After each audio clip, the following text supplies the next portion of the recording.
আচ্ছা ঠিক আছে, তোরা যা। আমার মা ভীষণ অসুস্থ, স্যারকে বলে দিস। আচ্ছা ঠিক আছে। আমি এখন ফ্রি আছি, চাইলে তুমি আমার সাথে দেখা করতে পারো। আমি এক্ষুনি আসছি।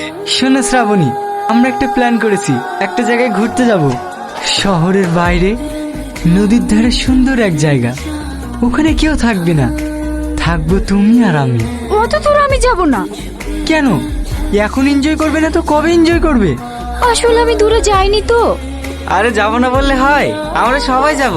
এই না করে কালকেই বেরিয়ে পড়ি। কি হলো, এত দেরি কেন?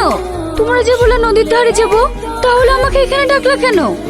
আমার ফ্যামিলির লোকজন ওখানে ঘুরতে গিয়েছে তো, ওখানে আমরা গেলে দেখে ফেলবে। তাহলে এখন কোথায় যাব? চলো না একটু ভিতরের দিকে যাই। এইখানেই ঠিক আছে। তোমরা এমন করছো কেন? আমরা তো এখানে আনন্দ করতে এসেছি।